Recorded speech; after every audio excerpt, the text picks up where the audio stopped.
শ্যামনগরে ফুলকপি চাষে কৃষকদের মুখে হাসি নান, দ্বিগুণ লাভের স্বপ্নে ব্যস্ত উপকূলের কৃষকরা। এসকে সিরাজের প্রতিবেদনে দেখুন বিস্তারিত। সুন্দরবন উপকূলীয় সাতক্ষীরার শ্যামনগরের হাটছোলা, দেওল ও শঙ্করকাটি এলাকায় এবছর ফুলকপি চাষে ব্যাপক সাফল্য দেখছেন স্থানীয় কৃষকরা। শীতের মৌসুম পুরোপুরি শুরু না হলেও ক্ষেত ভরা সবুজ আর সাদা ফুলকপিতে এখন ব্যস্ত সময় পার করছেন চাষিরা। শুধু ফুলকপি নয়, পাশাপাশি বেগুন, লাল শাক, পালং শাক, টমেটো, মূলা, কাঁচামরিচ সহ নানান শীতকালীন সবজি বাজারে ওঠা শুরু করেছে। স্থানীয় চাহিদা মিটিয়েও এসব সবজি এখন ঢাকা শহর সহ দেশের বিভিন্ন জেলায় পাঠানো হচ্ছে। শতভাগ মানুষ কৃষি নির্ভর হওয়ায় এই অঞ্চলটি বহু আগেই সবজি গ্রাম হিসেবে পরিচিতি পেয়েছে। স্থানীয় কৃষকদের ভাষ্য, এবার আবহাওয়া অনুকূলে থাকায় ফলন আগের বছরের তুলনায় অনেক বেশি।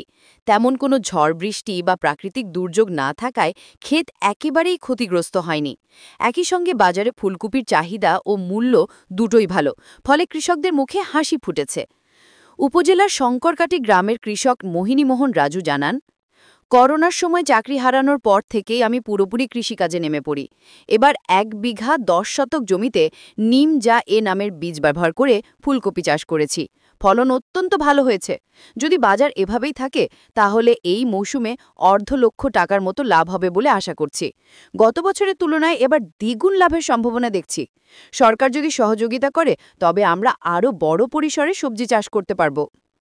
শ্যামনগর উপজেলার উপসহকারী কৃষি কর্মকর্তা আহসান হোসেন বলেন, কৃষকদের আমরা নিয়মিত মাঠ পর্যায়ে পরামর্শ দিয়ে থাকি এবং সরকারের দেওয়া বিভিন্ন প্রণোদনা উদ্যোগ বাস্তবায়ন করি।